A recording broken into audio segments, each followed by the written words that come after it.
नमस्कार, सुलगते सवाल देख रहे हैं आप। आपके साथ मैं हूं अर्पिता आर्या। कोरोना का खतरा अभी टला नहीं है, इसलिए लगातार हम आपसे ये अपील कर रहे हैं कि मास्क जरूर पहने। मास्क है तो आप सुरक्षित हैं।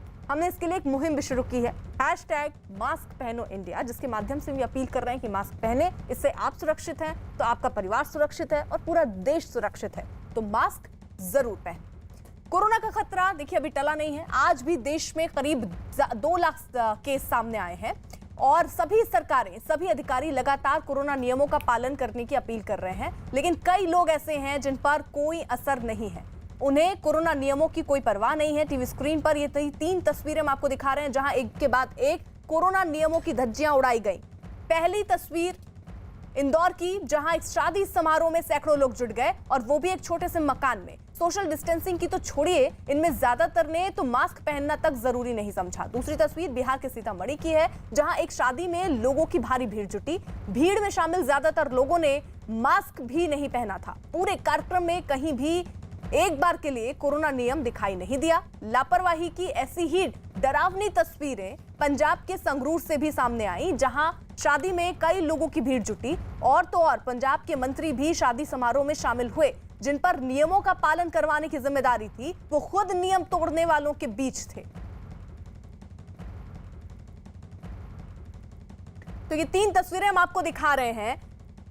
इंदौर मध्य प्रदेश की तस्वीर, बिहार सीतामढ़ी की हम आपको तस्वीर दिखा रहे हैं। किस तरीके से शादी में खुद मंत्री साहब संगरूर में शामिल होते हैं। तो ऐसे लोग जिन्हें खुद लोगों को जागरूक करना चाहिए, क्योंकि आप उस पोस्ट पर बैठे हुए हैं, बावजूद इसके लोग खुद पहुंचते हैं। ना वहां मास्क नजर आता है, ना ही वहां पर 2 गज की दूरी नजर आती है। पाबंदी के बीच भी ये दावत चल रही है। ये अलग अलग तस्वीरें हम आपको दिखा रहे हैं। मध्य प्रदेश की जहां एक तस्वीर, वहीं बिहार की तस्वीर, वहीं पंजाब की तस्वीर। सबसे पहले तस्वीर आपको मध्य प्रदेश की दिखा देते हैं। मध्य प्रदेश के इंदौर से कुछ चौंका देने वाली तस्वीरें सामने आई। वहां कोरोना संकट की वजह से लागू पाबंदी के बीच एक मकान में शादी की दावत का आयोजन किया गया और दावत में भारी संख्या में लोग भी शामिल हुए। बाहर से सब कुछ सामान्य सा नजर आया, लेकिन अंदर की तस्वीरें देखकर अधिकारी भी हैरान रह गए। मकान के अंदर भारी संख्या में लोग जुटे दिखे और सभी लोग एक साथ बैठकर शादी की दावत का आनंद लेते दिखे। ये लोग इतने लापरवाह थे कि एक ही थाली में कई लोग खाना खाते दिखे। इतना ही नहीं, इस शादी समारोह में शामिल होने पर भारी संख्या में महिलाएं भी दिखी। कोरोना के खतरे से अनजान ये सभी लोग एक ही घर में सारे नियम कानून ताक पर रखकर जश्न में शामिल हुए। अधिकारियों के पहुंचने के बाद ये सभी लोग वहां से बाहर निकले, जिसके बाद पुलिस वालों ने कोरोना नियम तोड़ दावत का आयोजन करने पर दुल्हन के पिता उनको गिरफ्तार किया। साथ ही जिस मकान में ये दावत दी गई उसे भी सील कर दिया गया। ग्रीन पार्क में सूचना मिली थी कि एक शादी समारोह का आयोजन किया जा रहा है, जिसमें एक मकान के अंदर काफ़ी ज़्यादा संख्या में लोग मौजूद हैं और जिससे संक्रमण का खतरा लगातार बना हुआ है। तो मैं तहसीलदार साहब और नगर निगम की टीम, तीनों विभाग के लोग तत्काल वहाँ पहुँचे तो देखा कि एक नव निर्मित मकान के अंदर करीब 250 से 300 पुरुष और महिलाएं, बच्चे, जिनमें से अधिकांश लोग बिना मास्क के थे। अंदर इनका खाना पीना चल रहा था, शादी का कार्यक्रम चल रहा था। तो तत्काल इनके खिलाफ धारा 270 और 188 IPC के तहत कार्रवाई करते हुए प्रकरण पंजीबद्ध किया गया है। 2 सहयोगी इस वक्त हमारे साथ हैं। विकास सिंह चौहान इंदौर से हमारे साथ हैं, साथ ही साथ अमित कुमार पटना से हमारे साथ हैं। सबसे पहले विकास का रुख कर लेते हैं। विकास, जिस तरीके की तस्वीरें हम देख रहे हैं वो ये दिखा रही हैं कि एक वर्ग तो ऐसा है जो घर पर बैठा है, जो पूरी गंभीरता से इन लॉकडाउन को ले रहा है, लेकिन कुछ लोग ऐसे भी हैं जो ना गंभीरता से ले रहे हैं, ना कोरोना के नियम को फॉलो कर रहे हैं, और वो वैसा ही सब कुछ कर रहे हैं जो बिना कोरोना के पहले शादी समारोह होते थे वैसे कर रहे हो।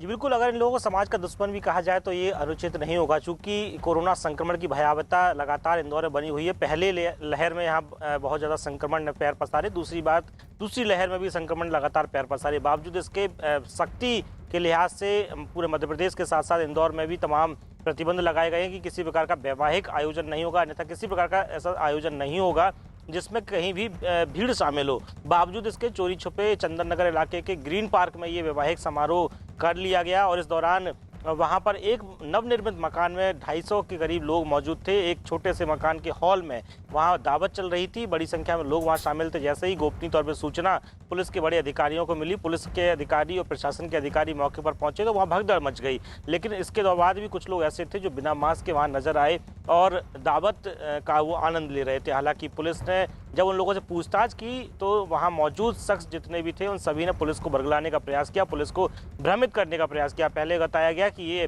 किसी शख्स की मौत हुई है, उसके बाद का ये कार्यक्रम है। हालांकि उसकी भी अनुमति नहीं है, लेकिन पुलिस का थोड़ा नरम रवैया उसके बाद हुआ। लेकिन जब बात सख्ती से हुई, पूछताछ हुई, तो ये पता चला कि एक वैवाहिक समारोह के चलते ये दावत का आयोजन किया गया है और इसके चलते पुलिस ने जो दुल्हन के पिता थे उनके खिलाफ प्रकरण दर्ज किया है। इसके साथ साथ में जो मकान जो किराए से दिया गया था उस मकान मालिक के खिलाफ भी केस दर्ज किया गया और नगर निगम ने उस मकान को सील कर दिया गया। बहरहाल ये वह लोग हैं जो आसानी से घरों में रहकर त्याग करके कोरोना संक्रमण पर लगाम लगाने का प्रयास कर रहे हैं, संक्रमण को शून्यता की ओर ले जाने का प्रयास कर रहे हैं। बावजूद इसके ये वह लोग हैं जो इस तरह के आयोजन करके, इस तरह की हरकत करके समाज को कहीं ना कहीं मुश्किल में डालने का प्रयास कर रहे हैं। ठीक है, आप रहिए जरा साथ, जरा हम 2 तस्वीरें भी अब दिखा दें किस तरीके की स्थितियां बनी हुई हैं, क्योंकि ऐसे वक्त पर जब लॉकडाउन लगा है और पाबंदियां कई प्रकार की हैं। वहीं ये जरा 2 तस्वीरें देखिए, कोरोना नियमों की अनदेखी यहाँ पर हुई है। जश्न में महिलाएं भी आपको शामिल होती हुई दिख रही होंगी। बहुत कम लोग ऐसे हैं जिनके चेहरे पर मास्क लगा हो और भारी तादाद में भी एक तो लोग वहां पर पहुंचे हैं। तो हम आपको मध्य प्रदेश की ही 2 तस्वीरें दिखा रहे हैं किस तरीके से कोरोना नियमों की अनदेखी होती है। जश्न में भारी तादाद में, चाहे वो बच्चे हों छोटे, महिलाएं हों, बुजुर्ग हों, हर कोई शिरकत करता हुआ नजर आए।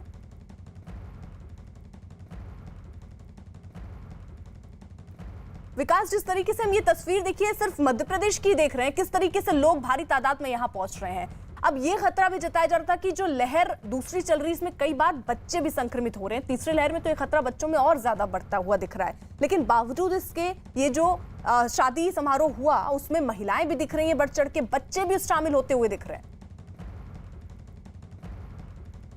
जी बिल्कुल, ये गैर जिम्मेदार जो लोग हैं न सिर्फ अपनी जान आफत में डाल रहे हैं बल्कि अपने परिवार के लोगों के लिए भी आफत पैदा कर रहे हैं। ये खुद इस कार्यक्रम में शामिल ना हुए बल्कि बड़ी संख्या में इस परिवार के बच्चे भी शामिल हुए। इस आयोजन में तमाम बड़ी संख्या में बच्चे शामिल थे, महिलाएं शामिल थीं और ख़ास बात यह है कि इनमें से कोई भी कोरोना प्रोटोकॉल का पालन करते हुए नज़र नहीं आया। तो जाहिर सी बात है पूरे इलाके में ये संक्रमण फैलाने के लिए का भी कृत्य कहा जाए तो ये अनुचित नहीं होगा। इसी लिहाज से पुलिस ने महामारी एक्ट के अधीन महामारी अधिनियम के तहत प्रकरण दर्ज किया गया। 269, 270 के साथ साथ में 188 का प्रकरण पंजीबद्ध किया गया है। बहरहाल ये पहला मामला नहीं है, ये इससे पूर्व में भी कुछ ऐसे मामले हो चुके हैं जब चोरी छुपे घरों में आयोजन कर दिए जाते हैं, वहाँ बड़ी संख्या में भीड़ जुटा ली जाती है। हालांकि इस बार पुलिस को सूचना मिली, इससे पूर्व में भी पुलिस सख्ती शहर में कर चुकी है। कई ऐसे आयोजनों में पुलिस ने वहां पहुंचकर कार्यक्रम बंद कराए हैं जो कार्यक्रम गोपनीय तौर पर गुपचुप तरीके से किए जा रहे थे और वहाँ बड़ी संख्या में भीड़ मौजूद थी। बहरहाल ये वह वक्त है जब आम जनता को अपनी जिम्मेदारी समझना चाहिए कि आखिर मौजूदा जो वक्त है शहर का, मौजूदा जो हालात हैं वो बेहतर नहीं है, वो सामान्य नहीं है। अभी भी कोरोना संक्रमित 500 से अधिक मरीज प्रतिदिन पाए जा रहे हैं। हालांकि ये आंकड़ा बीते दिनों 1800 और 1900 तक निकलकर सामने आ रहा था। ऐसे में सबसे पहली प्राथमिकता यही थी प्रशासन की और आम जनता की, किसी भी तरीके से संक्रमण पर लगाम लगाई जा सके, कोरोना संक्रमण की चेन को ब्रेक किया जा सके। और इसके लिए महफूज लोग तभी समझते थे अपने आप को जब घरों से बाहर ना निकले, बेवजह घरों से बाहर ना निकले। लेकिन ऐसे में अचानक से इतने बड़े आयोजन कर लेने पर कहीं ना कहीं सवालिया निशान खड़े होते हैं समाज के उन लोगों पर जो अपने आप के अपनी भूमिका पर कहीं ना कहीं भूमिका से हटते हुए नजर आते हैं। उनकी कार्यप्रणाली जो है वो कहीं ना कहीं संदेह के घेरे में दिखाई देती है। बहरहाल ये वक्त है कि प्रशासन के साथ देखिए, वहीं बिहार की भी जरा तस्वीरें दिखा दें। ये तस्वीर से मध्य प्रदेश की नहीं है, अलग अलग जगहों से तस्वीर आ रही है। बिहार के सीतामढ़ी से हैरान करने वाली कुछ तस्वीरें आई। वहां एक शादी समारोह के दौरान कोरोना नियमों की जमकर धज्जियां उड़ाई गई। इस समारोह में 500 से ज्यादा लोगों के शामिल होने का दावा किया गया। बारात के लिए बैंड बाजे का इंतजाम तो था ही, खाने के बाद लोगों के मनोरंजन के लिए बार बालाओं का भी इंतजाम था। मंच पर बार बालाएं ठुमके लगाती दिखी, वहीं मंच के नीचे लोग झूमते दिखे। इस दौरान सोशल डिस्टेंसिंग तो दूर, किसी के चेहरे पर मास्क तक नहीं था। अमित हमारे साथ, हमारे सहयोगी इस वक्त जुड़े हुए हैं जो कि पटना में मौजूद हैं। अमित, ये तस्वीर तो और चौंका रही है। 500 से ज्यादा लोग शिरकत करते हैं ऐसे वक्त पर जहां गैदरिंग की इजाजत ही नहीं है। कई जगहों पर लॉकडाउन है ताकि स्थितियां सुधरे कोरोना को लेकर, लेकिन लोग मानने को तैयार नहीं है। बाकायदा वहां पर बार बालाओं को बुलाया जा रहा है।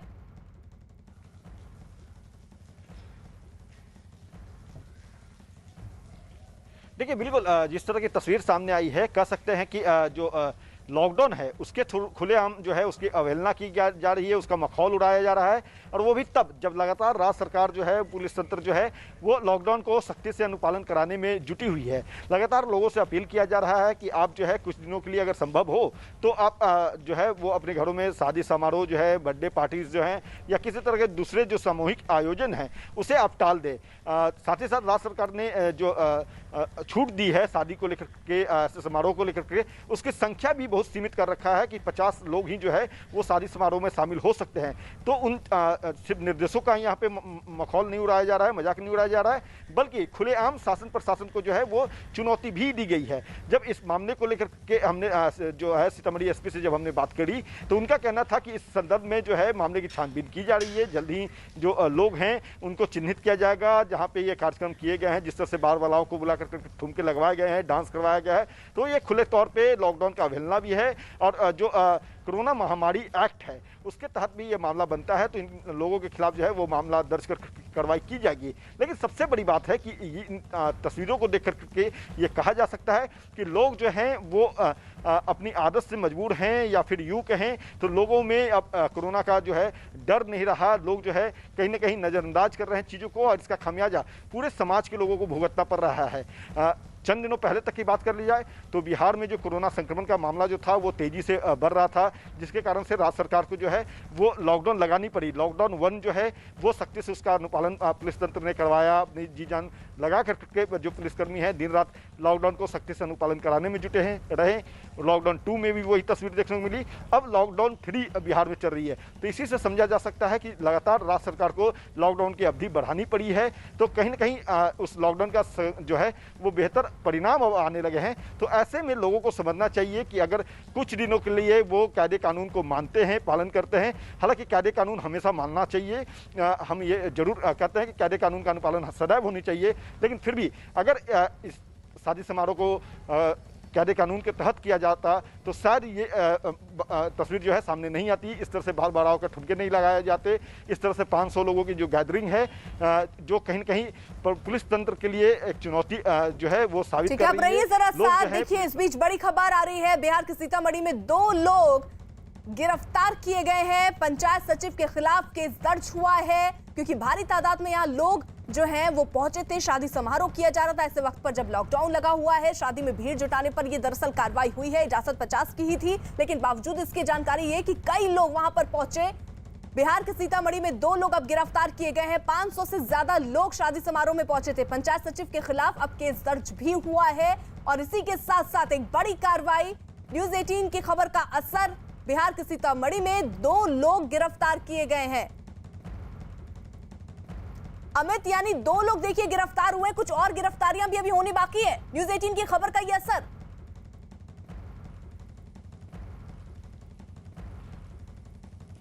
देखिए बिल्कुल जैसे ही चूंकि हमने पहले ही कहा था कि सीतामढ़ी एसपी से हमारी बात हुई, उन्होंने कहा है कि हम कार्रवाई करेंगे, निश्चित तौर पे कार्रवाई होगी। जो तस्वीर है वो कहीं ना कहीं जो है वो ऐसे लोगों को कटघरे में खड़ा करती है, तो ऐसे लोगों को चिन्हित करके कार्रवाई की जाएगी। और कहीं ना कहीं कह सकते हैं कि ये न्यूज 18 इंडिया का खबर का असर है। न्यूज 18 का खबर का असर है कि 2 लोग फिलहाल फौरी तौर पे गिरफ्तार कर लिए गए हैं, जिनकी पहचान साफ तौर पे हो गई थी। उन दोनों की गिरफ्तारी सुनिश्चित कर ली है पुलिस ने।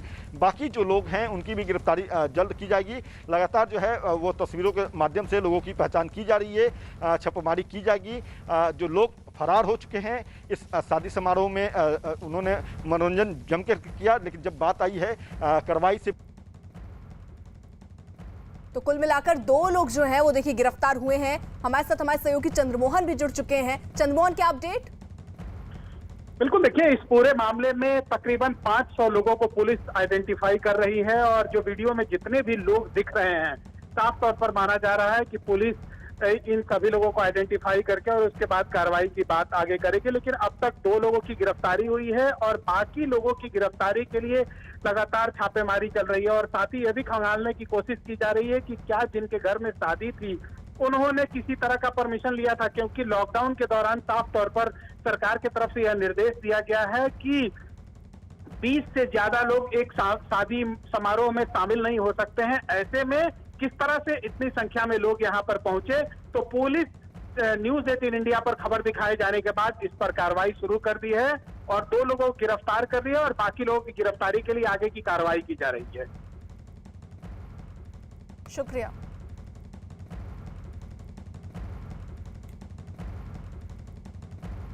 उधर पंजाब के संगरूर में मंत्री साधु सिंह धर्मसोत ने ही कोरोना नियमों का पालन नहीं किया। वो अपने सुरक्षा कर्मियों के साथ एक शादी में शामिल होने के लिए पहुंचे और मास्क लगाने की जरूरत तक उन्होंने नहीं समझी।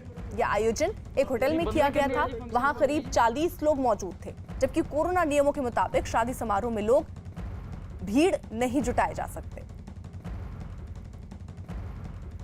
कैबिनेट मंत्री के नियमों की अनदेखी करने पर आम आदमी पार्टी के नेता हरपाल चीमा ने मंत्री पर कार्रवाई की मांग की। जब जे हमारे मिनिस्टर, जब जे हमारे ऑफिसर या सीनियर लोग कानून की धज्जियां उड़ाएंगे तो आम लोगों पे कानून कैसे लागू होगा।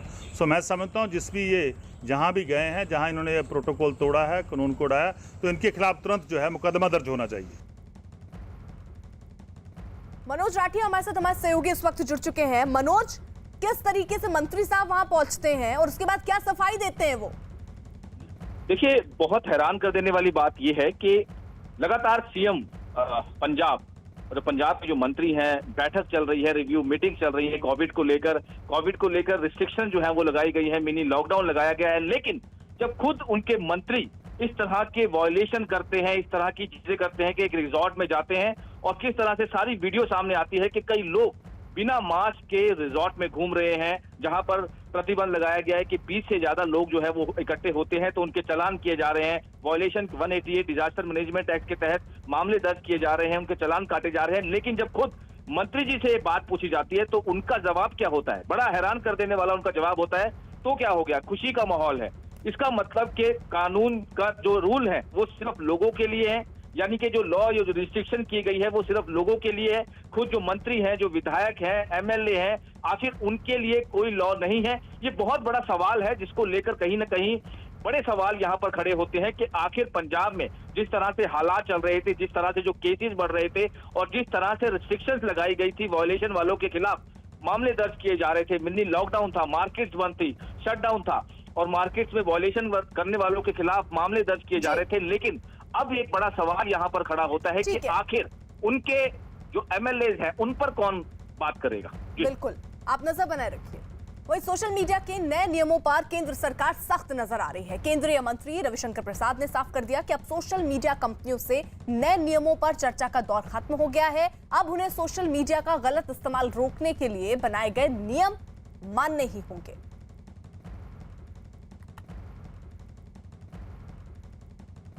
सोशल मीडिया कंपनियों को दिए गए समय सीमा की मियाद अब खत्म हो चुकी है 25 मई को। आगे क्या कार्रवाई करनी है सरकार ने नोटिस ही भेजा है तमाम बड़ी सोशल मीडिया कंपनियों को। हमारे साथ हैं केंद्रीय सूचना और प्रौद्योगिकी मंत्री रविशंकर प्रसाद। रवि सर, आपने व्हाट्सएप को मैसेज भेजा, आपने ट्विटर को मैसेज भेजा, आपने तमाम उन कंपनियों को मैसेज भेजा जिनके 50 लाख से ज़्यादा बेस है व्यूअर। तो अब मियाद खत्म होने के बाद अब क्या? पहले आपके माध्यम से देश के लोगों को बताना हमसे क्या चाहते हैं। आपके यहाँ लगभग 100 करोड़ से अधिक आपके यूज़र्स हैं। आपने सवाल पूछा, अच्छी बात है, लोगों को एम्पावर करते हैं। यूज़र्स हमारी आलोचना कर सकते हैं, प्रधानमंत्री की कर सकते हैं, सवाल पूछ सकते हैं, उनका हम सम्मान करते हैं। लेकिन क्या ये सच्चाई है कि नहीं? जब एक पीड़ित माँ मुझसे कहती है कि मेरी बेटी को उसके एक्स लवर उसकी पूरी फ़ोटो वायरल कर रहा है, एक महिला की मॉर्फ फोटोग्राफ दिखाई जा रही है, एक नया व्यवसायी कह रहा है कि हमारे प्रतिद्वंदी हमारी पिटाई कर रहे हैं, संपादक, पत्रकार, आप लोगों के खिलाफ भी एक अभियान चलता है, तो इसमें शिकायत करने की कोई जगह होनी चाहिए। तो वैसे अमेरिका में शिकायत करिए। इस कानून में हम कह रहे हैं कि आपको भारत में एक शिकायत केंद्र का ऑफिसर रखना पड़ेगा, जहां लोग शिकायत कर सके, नंबर नोन होगा, आपको बताना पड़ेगा आपने क्या किया। एक नोडल ऑफिसर रखना पड़ेगा और बाकी है कंप्लायंस ऑफिसर। ऐसा कैसे होगा कि आप दिखाएंगे कि लद्दाख भारत का अंग नहीं, चीन का मैप है? ये आप क्यों करेंगे? जब अमेरिका के वाशिंगटन के कैपिटल हिल पर हमला होगा तो आप ट्विटर ब्लॉक कर देंगे प्रेसिडेंट ट्रंप का भी। लेकिन यहाँ पर जब लाल किले पर आतंकवादी लोग हमला करने की कोशिश करेंगे या कुछ लोग और विद्रोही लोग, जो हमारे गर्व का केंद्र है, वहाँ 15 का झंडा फहरा जाता है, तो आप कहेंगे ये बोलने का अधिकार है? ये दोहरा मानदंड नहीं चलेगा। तो हमारा कहना बहुत साफ है कि नए कानून में आपको ये करना चाहिए। एक बात मैं और बता दूं, हमने व्हाट्सएप को क्या कहा है, देश के आम व्हाट्सएप का उपयोग करने वालों को कोई चिंता नहीं करना है, वो पूरा काम करें। सिर्फ और सिर्फ ऐसे मैसेज जिससे देश के आतंकवाद को बढ़ावा होता है, सुरक्षा को खतरा होता है, किसी महिला की डिग्निटी पर खतरा होता है, या बच्चों को सेक्सुअल चिल्ड्रन एब्यूज में दिखाया जाता है, तो आपको ये बताना पड़ेगा ये खुराफात किसने किया। अमिताभ जी, आप बड़े वरिष्ठ अनुभवी पत्रकार हैं, क्या ये सच्चाई नहीं है कि सीए के समय दिल्ली के राइट में बहुत सारे मैसेज सरहद के पार से आए थे जो यहाँ खुराफात किए गए? तो अगर बाहर से कोई आया है तो आपको बताना पड़ेगा कि हिंदुस्तान में ये खुराफात किसने शुरू की। बस ये जो 3 मामले हैं। लेकिन उन्होंने बार मियाद खत्म होने के बाद भी वो ये दलील दे रहे हैं कि हम अभिव्यक्ति की आज़ादी पर हमला है, ये हम लोग अभिव्यक्ति क्या नहीं, फ्रीडम ऑफ एक्सप्रेशन नहीं हो सकता क्या? दूसरा, सरकार हमें डराने की कोशिश कर रही है। 2 चीज़ें वो कह रहे हैं बार बार। हम किसी को नहीं डराते। आपने कहा ना, भारत में आइए, लोग सैकड़ों करोड़ रुपए कमाते हैं। ये कई सोशल मीडिया कंपनी का भारत में बेस जो है, अमिताभ जी, दुनिया में सबसे अधिक है। अच्छी बात है, आप आलोचना भी करिए, लेकिन एक विदेशी प्राइवेट कंपनी जो प्रॉफिट से काम करती है, वो कृपया करके हमें लोकतंत्र की और बोलने की आज़ादी की नसीहत न दे। भारत एक गौरवशाली लोकतंत्र है, यहाँ संविधान है, यहाँ कानून है, यहाँ मीडिया है, यहाँ कोर्ट है और जनता है जो चुनती है। कृपया करके हमें, आप मुझसे सवाल पूछ रहे हैं, खुलकर पूछ रहे हैं, तो कृपया करके हमें लोकतंत्र की नसीहत न दें। लेकिन अभी भी टालने की कोशिश जो हो रही है, क्या इनके खिलाफ, क्या अब जो दिल्ली पुलिस जो इंक्वायरी कर रही है, तो क्या अब इंटरमीडिएरी के रोल में, मध्यस्थ के रोल को अगर वो मानने को तैयार नहीं है, तो क्या आपराधिक मामलों के तहत आने वाले दिनों में कार्रवाई हो सकती है? नहीं, मैं दूसरी बात कहूँगा। भारत का संविधान और भारत का कानून है कि किसी अपराध के अनुसंधान में सबको मदद करनी पड़ेगी, चाहे व्यक्ति हो या संस्था हो। अब किसी ने, कांग्रेस पार्टी ने केस किया, अब वो भाग रहे हैं, मुझे इस पर कुछ नहीं कहना है। लेकिन आपके पास कुछ है तो आप आइए। आप प्लेटफॉर्म हैं कि आप लोगों के विचारधारा को नियमित करने के प्लेटफॉर्म हैं। तो आप संपादक हैं ना, तब तो आप ही की तरह उनको भी प्रेस काउंसिल का नियम पालन करना पड़ेगा, बाकी कोड का पालन करना पड़ेगा। तो ये सारी बातें हैं। देखिए, मैं उस पर विस्तार से नहीं जाऊंगा। मोटी बात यह है, भारत अपनी डिजिटल संप्रभुता पर कोई समझौता नहीं करेगा।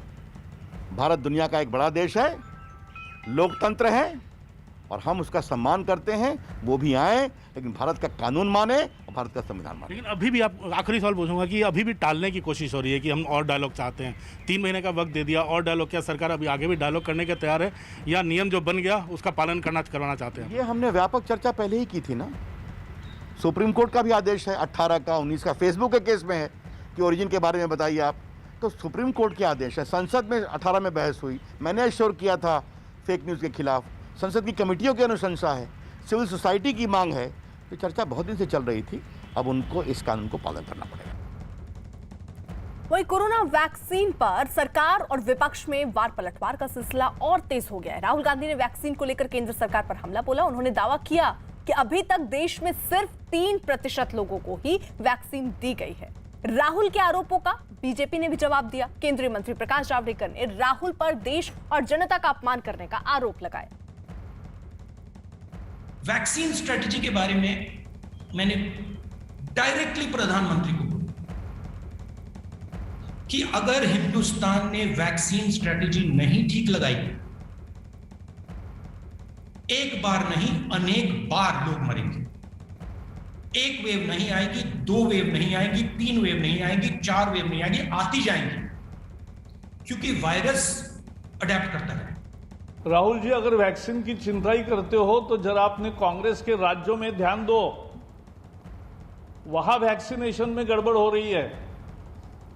उनको जो 1 मई से कोटा दिया गया है, 18 से 45 उम्र के लोगों के लिए उत्पादकों से 25% उनके लिए रिजर्व है।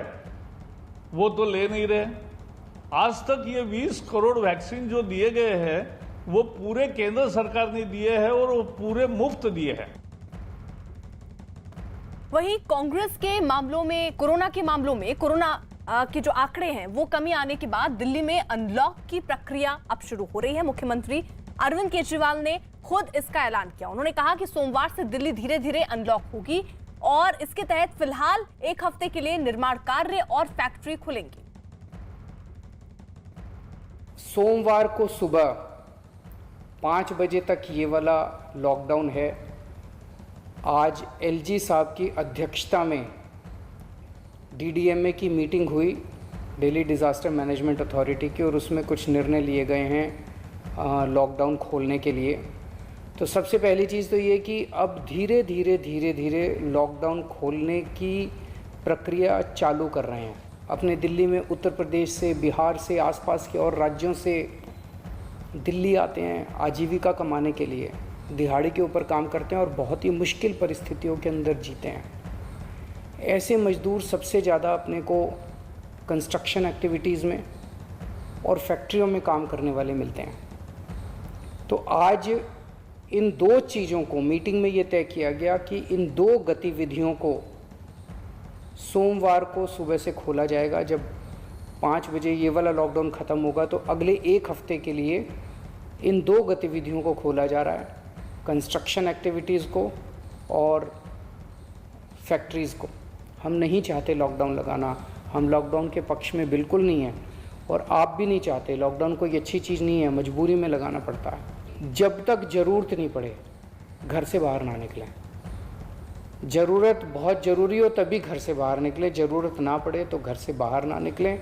ये समय बहुत ही नाजुक समय है, हम सबको बड़ी जिम्मेदारी के साथ आचरण करना है ताकि हम सब मिलके अपनी दिल्ली को बचा सकें, अपने देश को बचा सकें। उधर सागर हत्याकांड में दिल्ली पुलिस की जांच जैसे जैसे आगे बढ़ रही है, सुशील कुमार की मुश्किलें बढ़ती जा रही हैं। 4 मई को पहलवान सागर की हुई हत्या का एक एक्सक्लूसिव वीडियो सामने आया। पुलिस का आरोप है कि इस वीडियो में सुशील कुमार भी नजर आ रहे हैं, जिन्होंने अपने हाथ में डंडा ले रखा है। ये वीडियो छत्रसाल स्टेडियम की उसी पार्किंग का बताया जा रहा है जहां सागर और उसके साथियों पर हमला किया गया था।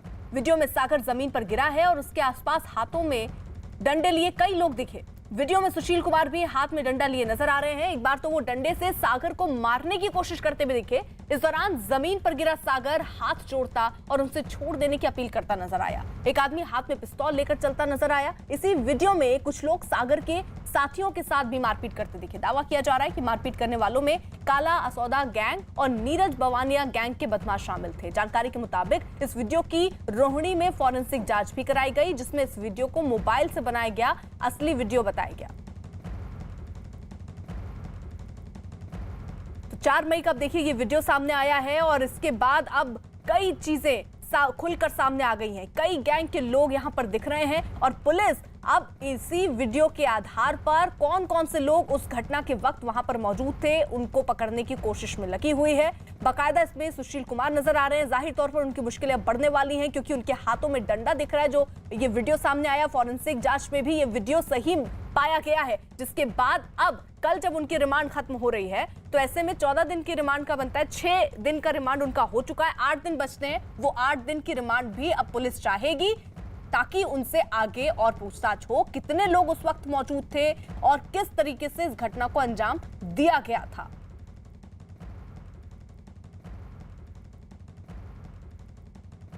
नीतीश कुमार हमारे साथ हमारे सहयोगी छत्रसाल स्टेडियम से ही जुड़ चुके हैं। नीतीश, जो वीडियो सामने आ रहा है उसमें कई लोग नजर आ रहे हैं। जाहिर तौर पर गिरफ्तारियां भी और भी हो सकती हैं इस पूरे मामले में। जी बिल्कुल, गिरफ्तारी अभी 8 गिरफ्तारियां हो चुकी हैं और दिल्ली पुलिस कल कोर्ट में पेश करेगी, रोहिणी कोर्ट में सुशील कुमार को। 6 दिन की रिमांड पर है, पुलिस कस्टडी पे में है सुशील कुमार। 8 दिन की कस्टडी अभी और बचती है, टोटल 14 दिन की होती है। तो दिल्ली पुलिस जाहिर तौर से अभी और लोगों की गिरफ्तारी के नाम पे कोर्ट से सुशील कुमार की रिमांड मांग सकती है। 8 दिनों की जो रिमांड बची हुई है उसको मांग सकती है। इसके अलावा कुछ और एविडेंसेस दिल्ली पुलिस कहेगी कोर्ट को। संभावना है ऐसी कि कुछ और एविडेंसेस जो इकट्ठा करने हैं और इस नाम पर रिमांड मांगा जा सकता है। लेकिन कुल मिला जुलाकर इस वीडियो के आने के बाद सुशील कुमार की मुश्किलें काफी बढ़ गई हैं, क्योंकि कानून के जानकार और दिल्ली पुलिस खुद भी इसको क्लिंचिंग एविडेंस मान रही है, क्योंकि सुशील कुमार मौका वारदात पर खुद एक डंडा लेकर वहां पर मौजूद हैं और एक आदमी हथियार के साथ भी है। जाहिर तौर से सुशील कुमार की मुसीबतें जो है बढ़ने वाली हैं और दिल्ली पुलिस को ये है उम्मीद है कि कल कोर्ट से भी उन्हें और एक्सटेंशन ऑफ रिमांड मिल जाएगा। ठीक है, आप रहिए जरा साथ। वहीं इन सब के बीच न्यूज़ 18 की टीम हरियाणा के सोनीपत में मौजूद पहलवान सागर के गांव पहुंची। सागर की मौत की वजह से घर में मातम पसरा नजर आए, घर वाले रोते बिलखते दिखाई दिए। इस दौरान न्यूज़ 18 की टीम ने सागर की मां से बातचीत की, जिसमें उन्होंने सुशील कुमार के लिए फांसी की मांग की है। पहलवान की मां हमारे साथ हैं, उनसे बात करते हैं।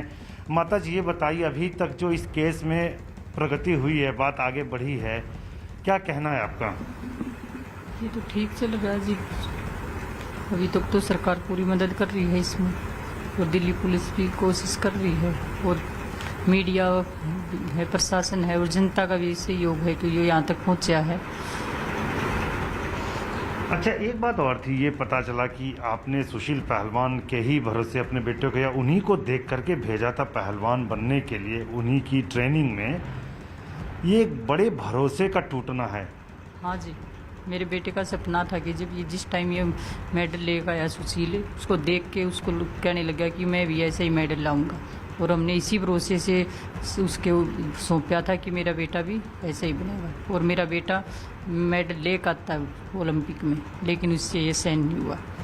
अब तो मैं यही चाहती हूँ कोर्ट से भी, मीडिया से भी और आम जनता से भी कि जल्द से जल्द इसको सजा, फांसी की सजा होनी चाहिए। कभी क्या आपके बेटे ने शिकायत की थी कि किसी तरह की धमकी या कुछ और सुशील पहलवान या उन लोगों की तरफ से मिल रहा है? नहीं जी, कभी नहीं हुई। मेरे बेटे के साथ कोई भी बात झगड़ा नहीं था, उसका कभी भी कोई बात नहीं हुई। अच्छा, आपने कब भेजा था उनको पहलवानी के लिए अखाड़े में कि सुशील कुमार की सरपरस्ती में वो आगे बढ़े? किस साल की बात? 2013 में भेजा था। 2013? हाँ जी, और वहाँ सतपाल भी थे और रामफल था और उन्होंने 3-4 बच्चों के साथ ट्रायल लेने के बाद कही थी कि छोड़ जाए, बच्चा ठीक है और ये कामयाब हो जाएगा। अच्छा, अभी तक पुलिस आप लोगों को क्या बता रही है इस मामले में? पुलिस ने क्या जानकारी दी है, सूचना दी, उनको क्या क्या मिला है? पुलिस तो यही बता रही है कि जिसके पुख्ता सबूत हमारे पास और इंसाफ होएगा। नीतीश, अब देखिए कई सबूत हाथ लग रहे हैं, जिसके तौर पर यह कहा जा रहा है कि गिरफ्तारियां भी हो सकती हैं। किस तरीके के तार जुड़ते हुए नजर आ रहे हैं? सुशील कुमार क्या इन गैंग से भी जुड़े हुए थे या इस तरीके का वो काम ही कर रहे थे जिसमें वो लोगों को डराने के लिए बाकायदा, क्योंकि ये जो वीडियो है जो सामने आया है वो उनके ग्रुप का ही एक बंदा है जो रिकॉर्ड कर रहा था। जी देखिए, 2 वीडियो हैं। एक 2019 का वीडियो है जो कि काला जखेड़ी के भाई की शादी में सोनीपत में सुशील कुमार गए हुए थे, तो वहां काला जखेड़ी भी इस वीडियो में नजर आ रहा है, सुशील कुमार भी नजर आ रहे हैं। ये एक पहला इंस्टेंस है जो कि ये बताता है कि सुशील कुमार के संबंध गैंगस्टर से थे। इसके अलावा ये जो वीडियो है जो अभी सामने आया है, जिसको क्लेंचिंग एविडेंस मांगा जा रहा है, उसमें नीरज बवानिया और काला असौंदी गैंग के मेंबर्स भी वहां पर नजर आ रहे हैं। एक जो शख्स हाथ में पिस्तौल लिया हुआ है उसको नीरज बवानिया गैंग का मेंबर बताया जा रहा है। तो इन सब गैंगस्टर से सुशील कुमार के रिश्ते बताए जा रहे हैं। और सबसे बड़ी बात कि जिस दिन 4 मई को सागर को उसके घर से उठाया गया था, सुशील कुमार सफेद कलर की होंडा सिटी गाड़ी ड्राइव कर रहे थे, सागर को बैठा हुआ था और उनके पीछे जो एस्कॉर्ट करने वाली गाड़ी थी स्कॉर्पियो, उसमें नीरज बवानिया गैंग के गुर्गेश शामिल थे। जाहिर तौर से ये बताता है कि सुशील कुमार के रिश्ते इन गैंगस्टर से भी रहे हैं, तभी उनका इस्तेमाल किया जा रहा था सागर को जब पिक किया गया और उसके बाद जब उसके साथ मारपीट हुई छत्रसाल स्टेडियम के पार्किंग में। नीतीश, आप रहिए जरा साथ। वहीं मां से बातचीत के बाद सागर के फूफा से भी न्यूज़ 18 की टीम ने बातचीत की, जिसमें उन्होंने सुशील पर जांच में सहयोग नहीं करने का आरोप लगाया। मैं सागर का फूफा हूं जी। क्या कहना आप लोगों को, पुलिस की तरफ से क्या क्या सूचना अभी तक मिली है जो कुछ हुआ है? पुलिस ने हमारे को यही बताया जी कि ये जांच में सहयोग नहीं कर रहा है और जो अभी इससे और एविडेंस हमने और बरामद कर रहे हैं कि इसने कैसे क्या किया, पूरी जांच इससे हम उगलवाएंगे अभी।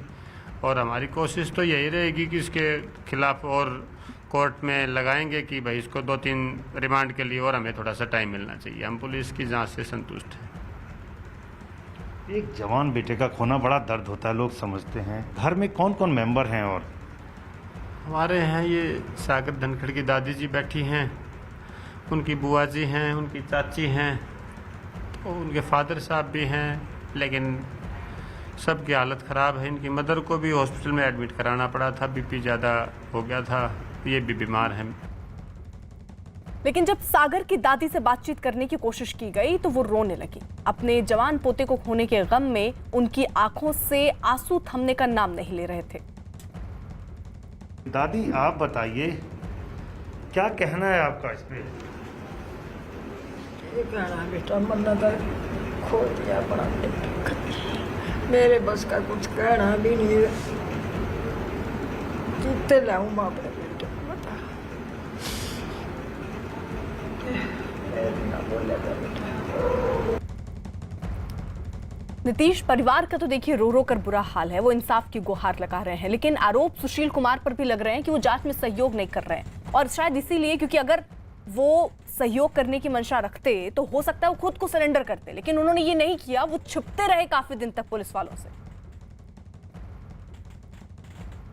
देखिए ये एक ये पॉइंट है जो सुशील कुमार के खिलाफ जाएगा।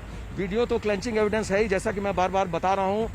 अगर सुशील कुमार ने, जैसा कि सोर्सेस के हवाले से खबर आ रही है कि सुशील कुमार ने कहा था कि उनकी मंशा नहीं थी सागर को मारने की, और ये एक फिट ऑफ रेज में, ये मोमेंट में क्षणिक था, और ये मारपीट के दौरान उन्हें ये पता नहीं था कि सागर की मौत हो जाएगी। लेकिन सवाल उठता है इंटेंशन का। अगर कानून के नजरिए से देखें, अगर वो उनका इंटेंशन सही था तो वो खुद जाकर पुलिस स्टेशन में जाकर सरेंडर कर सकते थे, और हो सकता है कि कानून भी उनके खिलाफ सिंपैथेटिक रुख अख्तियार करता और लोगों की सिंपैथी भी उनके साथ आती। लेकिन उन्होंने ऐसा नहीं किया।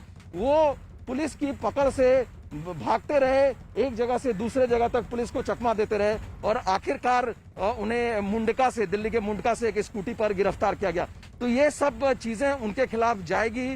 वो कोर्ट में भी दिल्ली पुलिस की तरफ से ये सारे तथ्य जो है रखे जा सकते हैं। तो ये कहा जा सकता है कि सुशील कुमार की मुसीबतें जो है वो कम होती नहीं नजर आ रही, और उन पर कानून का शिकंजा जो है कस सकता है। बिल्कुल रहिए जरा आप साथ। इस बीच देखिए, सुशील कुमार की मां को दिल्ली हाई कोर्ट से झटका लगा।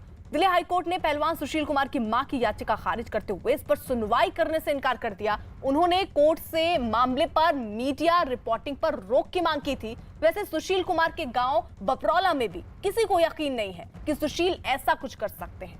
उनके लिए तो सुशील देश का मान बढ़ाने वाला आदर्श बेटा है।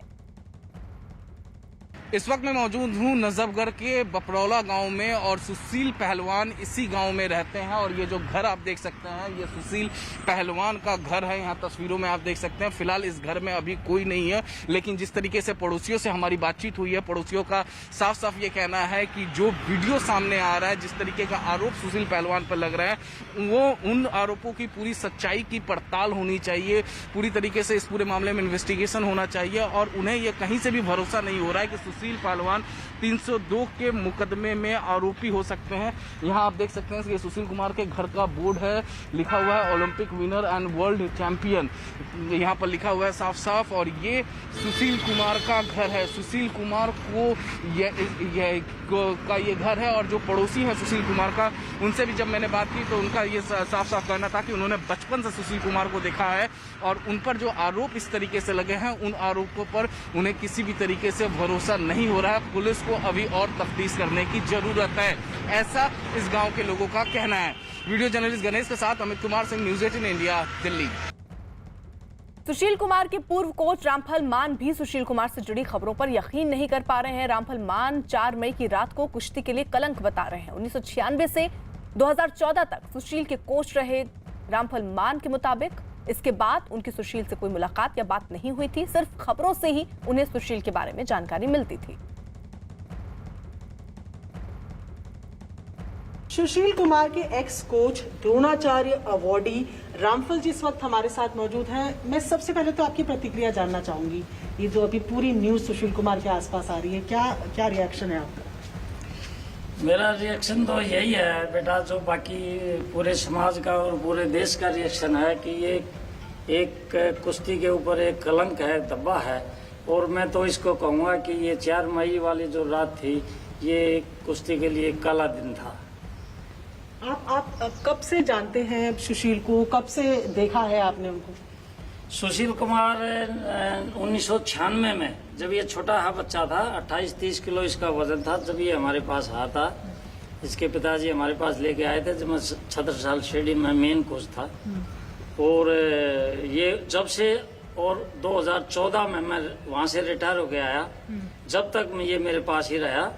और बहुत अच्छी पहलवानी इसने की, देश का नाम रोशन किया। और कुश्ती का नाम भी मैं कहूँगा कि एक कुश्ती का नाम जो ऊपर उठाया वो सुशील और योगेश्वर ने ही उठाया। कई गैंगों के नाम भी आ रहे हैं, कई गैंगस्टरों के नाम भी जुड़े हुए नजर आ रहे हैं, तो ऐसे सुशील को आप जानते थे? नहीं, देखो बेटा, मैं तो 1914 के बाद वहाँ से मेरा संबंध खत्म हो गया था। मैं 2014 से मैं रिटायर होके वहाँ से आ गया था। तो उसके बाद ना मैं सुशील से कभी मिला, न मेरी कभी उनसे बात हुई। तो इससे आगे 2014 से आगे मुझे कुछ मालूम नहीं कि वो कैसे इनसे मिला है, उसने किया है या ना किया है, और किन किन लोगों से उसकी मुलाकात हुई है, किन किन लोगों से उसका संपर्क था, कौन स्टेडियम में उसके पास आते थे।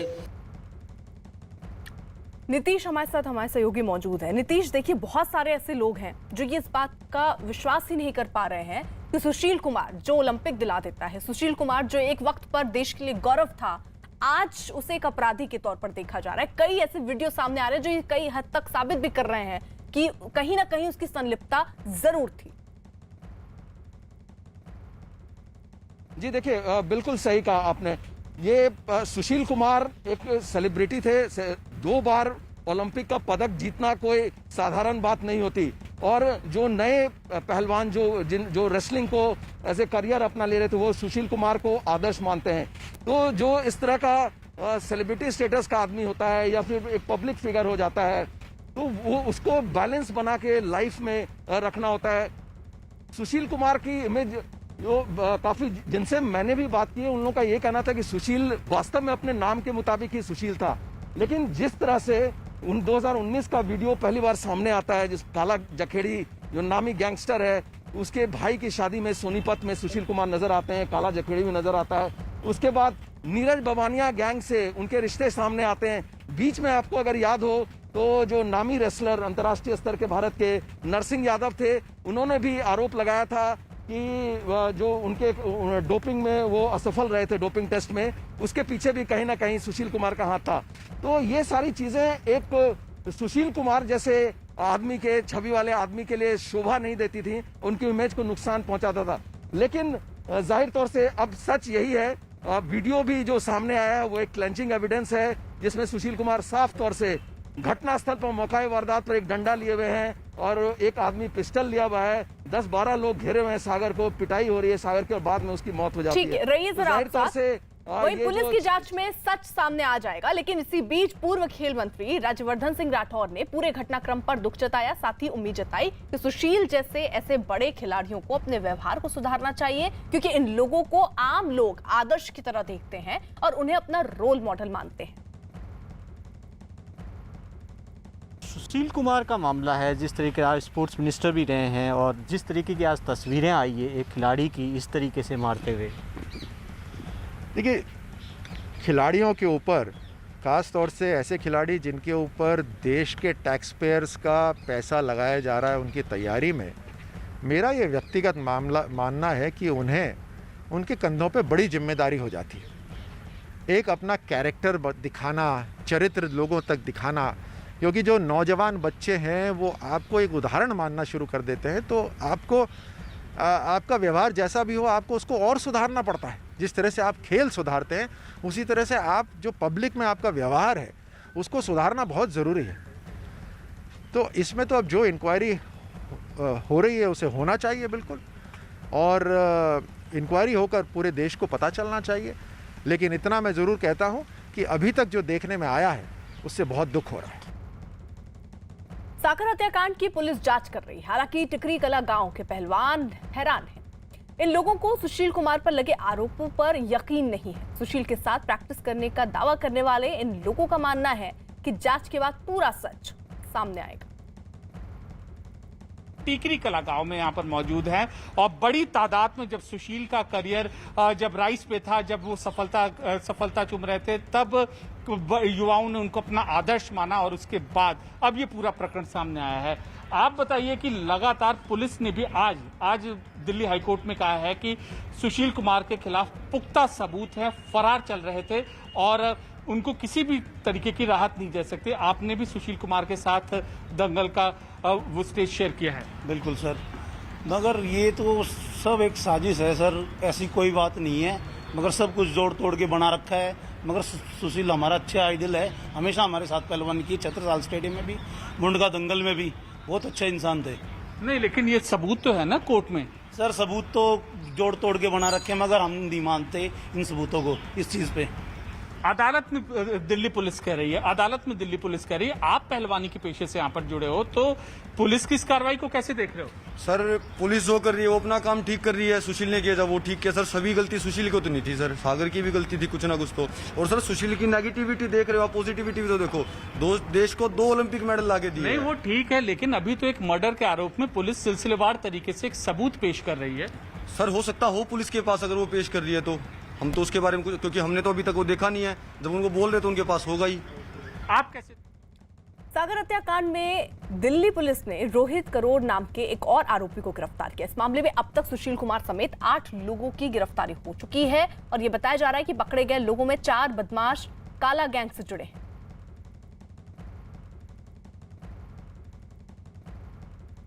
2 दिन पहले पहलवान सागर हत्याकांड में गिरफ्तार आरोपी पहलवान सुशील कुमार का एक वीडियो सामने आया था और इस वीडियो में सुशील कुमार गैंगस्टर काला जठेड़ी के साथ दिखे थे। ये वीडियो 2019 का था, जिसमें सुशील कुमार गैंगस्टर काला जठेड़ी के भाई की शादी में शामिल होने सोनीपत पहुंचे थे और ये बताया जा रहा है कि सुशील कुमार के गैंगस्टर काला जठेड़ी से पुराने संबंध रहे हैं, जिसकी तस्दीक करता ये वीडियो सामने आया। वीडियो में काला जठेड़ी भी नजर आ रहा है, जो पुलिस की कस्टडी में जेल से इस शादी में शामिल होने पहुंचा था।